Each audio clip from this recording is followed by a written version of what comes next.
Very good question. Well, now spell up and give us an assessment.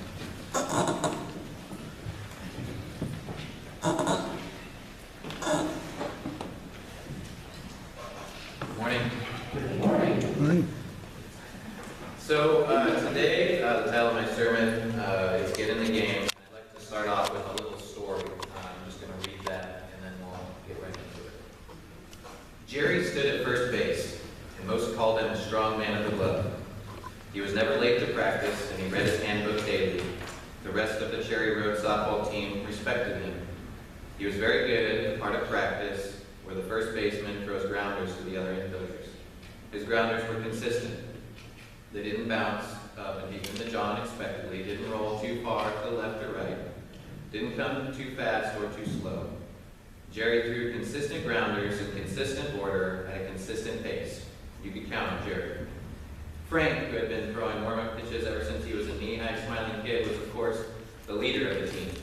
He ran a good practice. When he had finished his warm-up pitches and Jerry had finished his grounders, either he or Andy or sometimes Max in the outfield would go to the plate with a bucket of balls and give one slow arcing fly ball to each fielder. Then the team would jog in and form a circle around the mound where Frank would pull out his worn, leather-bound copy of the handbook and deliver his weekly pep talk.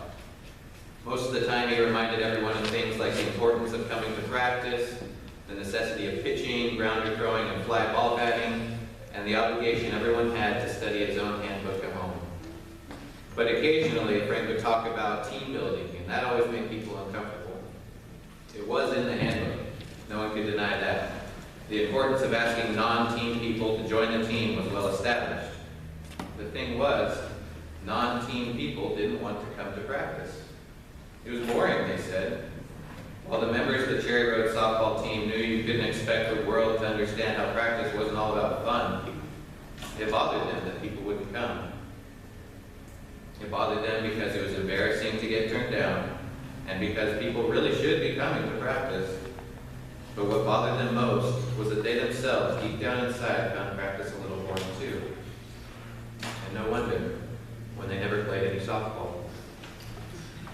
I'm afraid that Christians in general, I don't know if it's Christians in the U.S. or Christians all over the world, but I think we have a problem with practicing without playing the game, obsessing with the practice and the development without actually playing any softball. Or if you put it another way, we kind of obsess with eating and obtaining enough nutrition when we're not actually doing any work that we really need to eat that food for. If you ask non-Christians what it is that Christians actually do, you get a lot of answers, and there was a book you may know about a couple years ago called Unchristian, in which a group went and just gathered thousands of survey results for non-Christians to see what do you think of Christians? What comes to mind when you think of Christians? And the answers were not pleasant, as you can imagine. The things that Christians do, according to non-Christians, are they're hypocrites. They tell people to do stuff, but they don't do it themselves. They try to get people saved, and that's all they care about. They hate gays, they're sheltered, and they judge others. Those are the things that the world thinks that Christians do.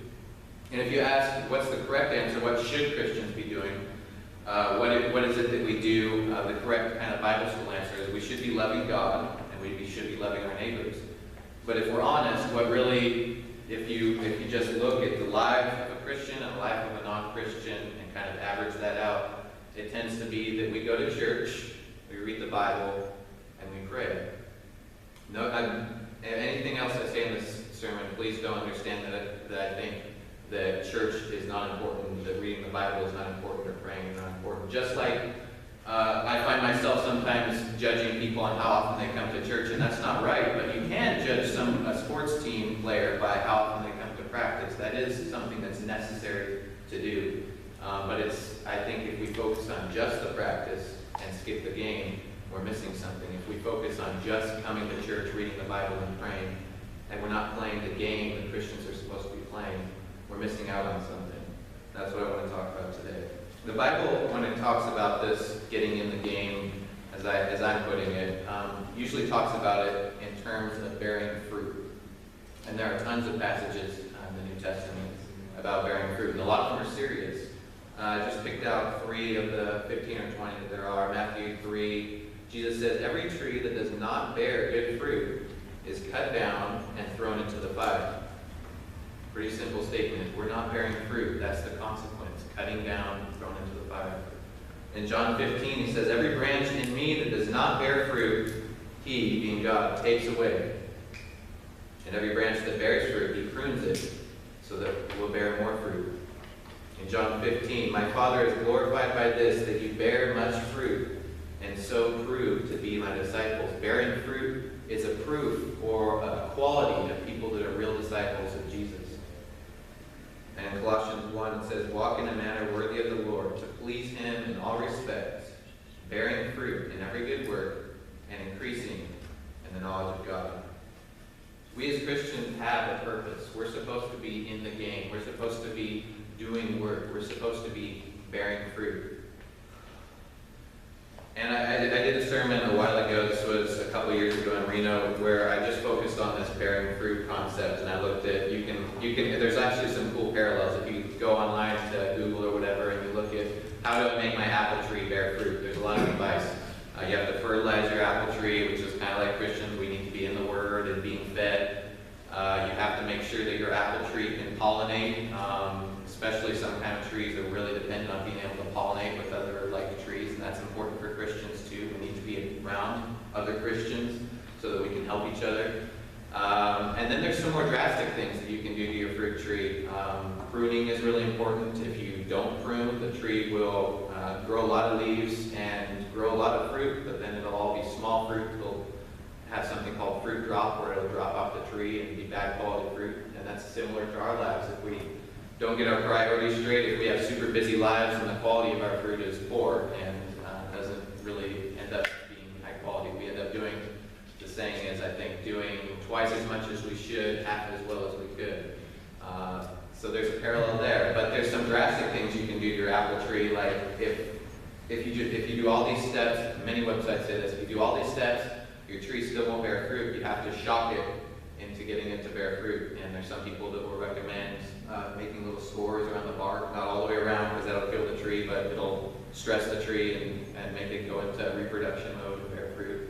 Or you can dig around and dig and hit some of the roots, and that sometimes will stress the tree or not. Or some people just recommend hitting the trunk of the tree with a baseball bat a couple times to get it to bear fruit. And that, I think, is something that God does with us sometimes. When we will not listen, he'll shock us. He'll do something that forces us to take stock of what we're doing.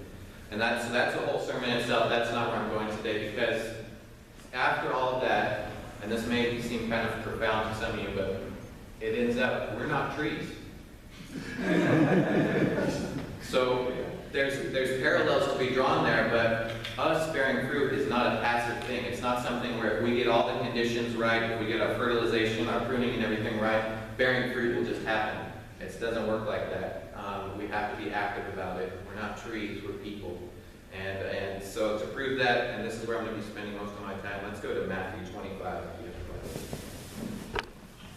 Matthew chapter 25, verses 14 through 30. This is a parable from Jesus. It says, "For it is just like a man about to go on a journey, who called his own slaves and entrusted his possessions to them. To one he gave 5 talents, to another 2, and to another 1, each according to his own ability, and he went on a journey." Let's pause there for a second. Sometimes I read through this passage and I just read talents. I know that was some old kind of money, and I don't really realize how much that was. So incidentally, if you don't know talent, a talent back then was a unit of money. It wasn't like a skill or a gift like we talk about it now. But it's kind of interesting. Our word talent that means skill or gift actually came from this parable. If you look at like dictionary.com or something like that, and look at the origin of the word, the idea that we have having some kind of skill or gift that you're given, that you're just innately good at something, came from this parable Jesus preached about, and something that was a unit of money came to mean what we think of now, a skill or gift that you have. But a talent was a big piece of money. When I first realized this, I was reading Ben-Hur, which is a pretty good book. It's fiction. It's about Jesus' time, and one of the characters in that book is this really wealthy Jewish guy who's like basically owns half the Mediterranean. He has all these shipping yards and everything. He's super wealthy. And the whole sum of his riches is 600 talents. So they're pretty valuable. You look up how much they're worth, and there's some, it's a unit of weight, and nobody really knows exactly what it was. It's somewhere between 75 pounds to 110 pounds. So you can imagine 100 pounds of gold is a lot of money. And if your master comes to a slave and gives you 5 talents, 500 pounds of silver or gold, that's not some light little thing. That's a big deal. And even the person who got 100 pounds of silver or gold, that's a lot of money he has to handle. All right, so he gives one slave 5 talents, one slave 2 talents, one slave 1 talent. And it says, to the one, immediately, the one who had received the 5 talents went and traded with them and gained 5 more talents. And in the same manner, the one who had received the 2 talents gained 2 more. This is a part I often gloss over too, but I was thinking about it. If I were given 5 talents, and the estimate for how much that worth ranges anywhere from a couple $1,000s to like $1.5 million. So I went with kind of somewhere in the middle. Say I was given $150,000. How would I double that? Say I had 5 years to double $150,000. Well, if I put it in a savings account, that's not going to double it. The national average interest rate in the savings account in the U.S. today is 0.06%. So that would take me, calculate, I think, 1,060 years or so of money.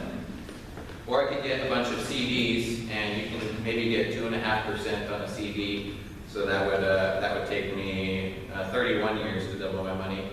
Or I could try and put them in 401k and maybe get 5%, and that would take me only 14 years. But you can't put $150,000 in a 401k. You can only put like $18,000 a year. So I'm thinking, I'm like, how am I going to double my money in 5 years? It's not an easy task. You might have to do real estate, but then there's not many houses you can buy for $150,000. You might be able to make a down payment, somehow figure out that you can get enough capital off of that down payment and then cash back and pay back your loan and end up with $300,000 at the end of 5 years. But it's not an easy task. These slaves that doubled their money before their master returned from a journey were thinking about it. They had to figure out a way to do this, and this was not an easy task. It wasn't like the other slave was just so dumb or lazy that he just couldn't do it, and these guys were like, oh, I might as well make some more money for my master. This was a big effort. All right, so the first 2 slaves, 5 talents to 10 talents, 2 talents to 4 talents. But he received the 1 talent, went away, and dug a hole in the ground, and hid his master's money. Now, after a long time, the master of those slaves came and settled accounts with them. The one who had received the 5 talents came up and brought 5 more talents, saying, Master, you entrusted 5 talents to me. See, I have gained 5 more.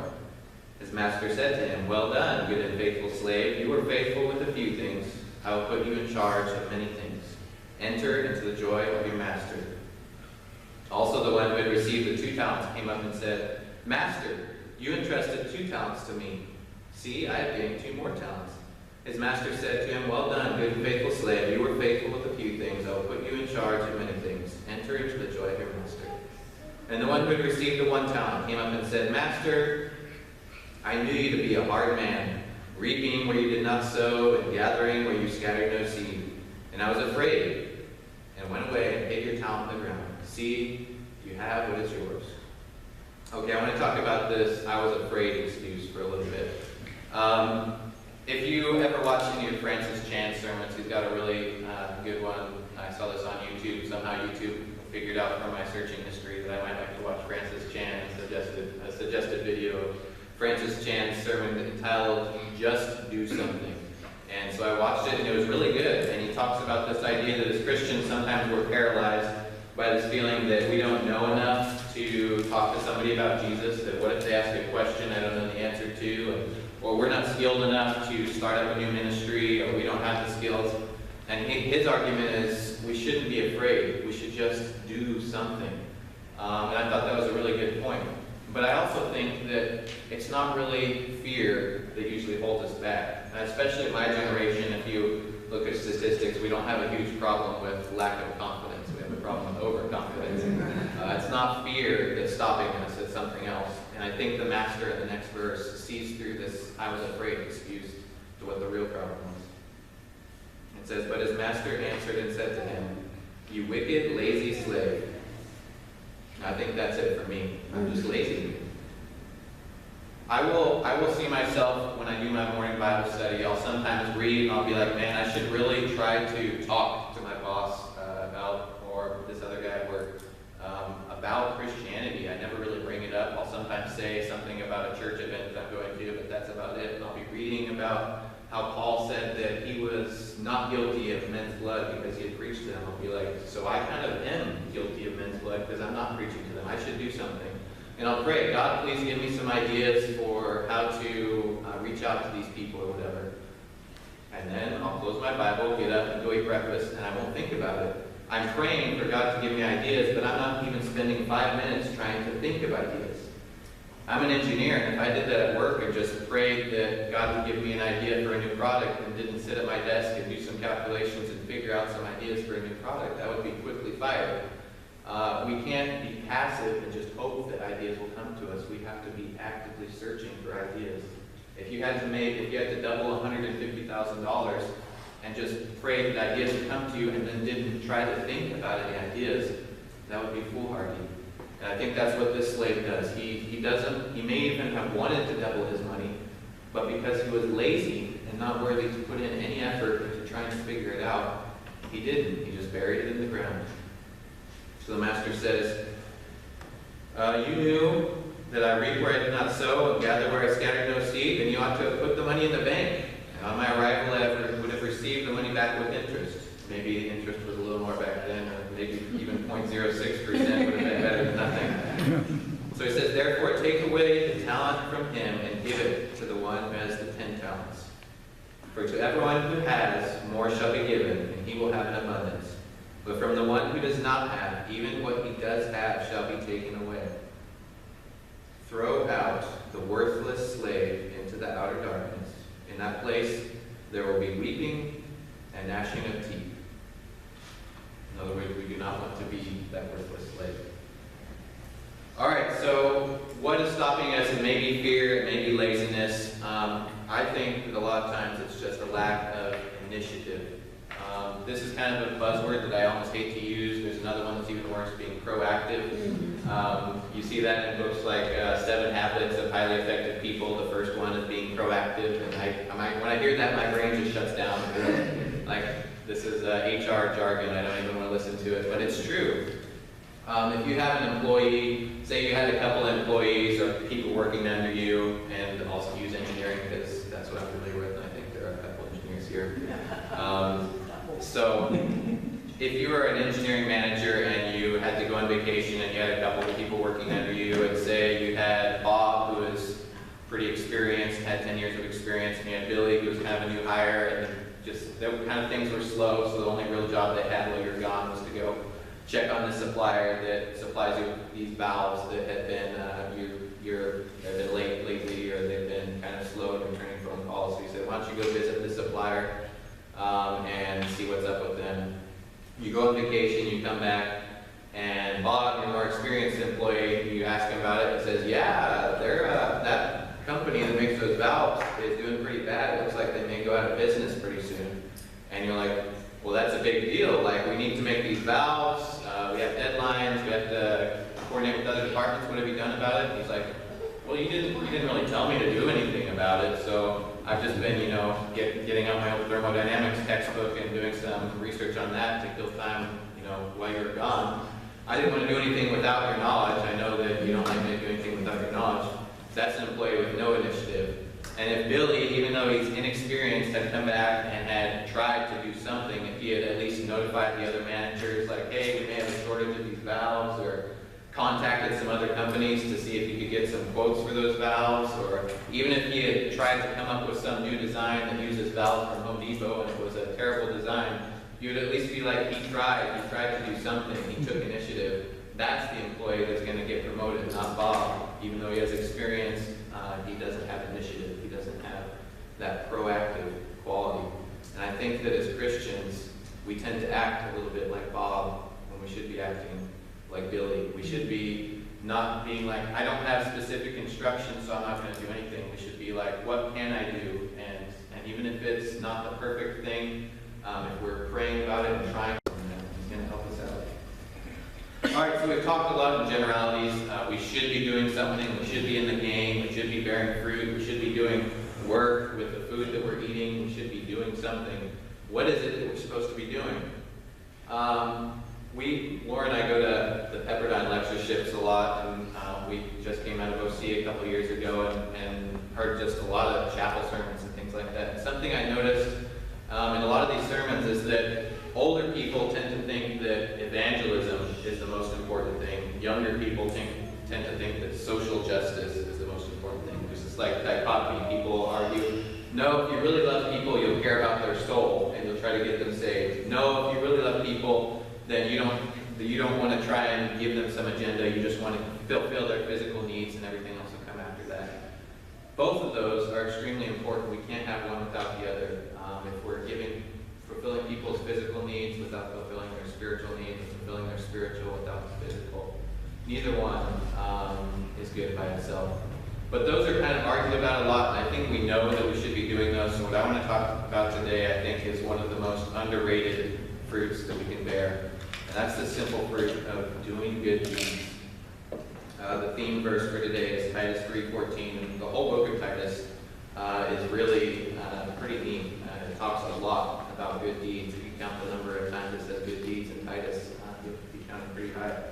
But it says, Titus 3:14, our people, Christians, must also learn to engage in good deeds to meet pressing needs, so that they will not be unfruitful. I think that's a fruit that we neglect. We think that being kind, being nice is something small, whereas getting somebody baptized or feeding a country in Africa is something big. And so we neglect the small things and say the big things are too hard and we don't do anything. I think that it is not a small thing to do good deeds. I wanted to give a couple examples of things that have inspired me recently. Laura watches dogs for people. She has like this thing when she watches people's dogs when they're on vacation. And so this lady came.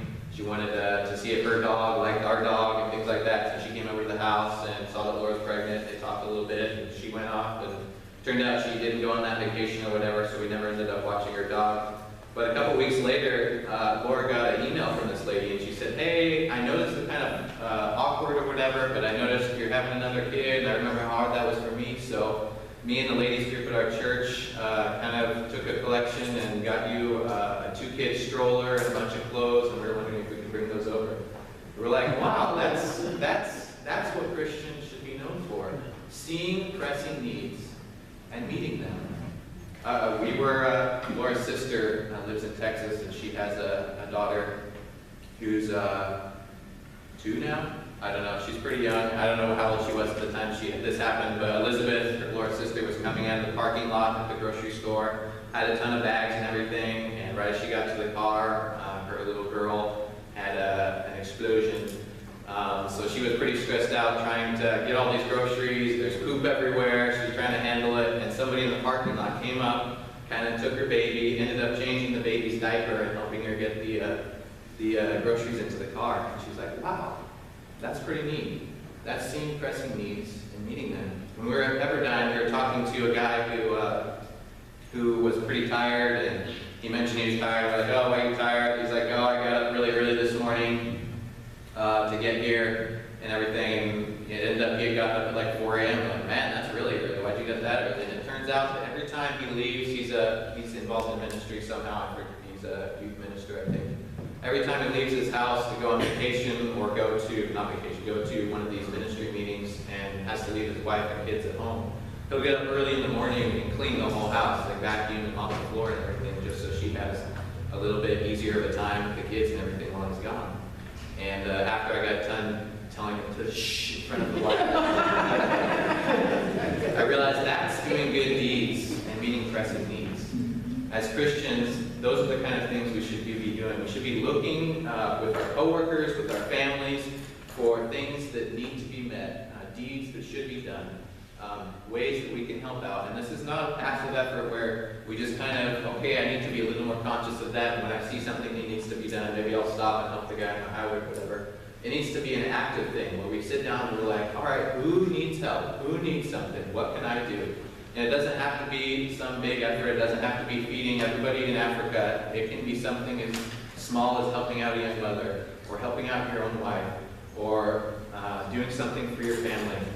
Those are the types of things that we should be focusing on. That's a fruit that we can bear as Christians. And so I'll close with this parable of Jesus to remind us that this is not a light thing. This is Luke 13:6-9. And he begins telling this parable.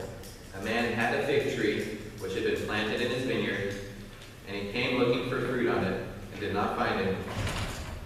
And he said to the vineyard keeper, "Behold, for 3 years I have come looking for fruit on this fig tree without finding any. Cut it down. Why does it even use up the ground?" And he answered and said to him, "Let it alone, sir, for this year too, until I dig around it and put in fertilizer. And if it bears fruit next year, fine. But if not, cut it down." If we're those trees that for the last 3 years, or 10 years, or 20 years have not been bearing fruit, it may be that God is eyeing us and He's getting ready to dig around the roots and getting ready to score the trunk or hit the trunk with the baseball bat. So let's try to bear fruit before He has to go to those drastic measures. Let's look for pressing needs and to do the good deeds to meet those. Let's pray. Dear Heavenly Father, thank you for loving us. Thank you for having the grace and forgiveness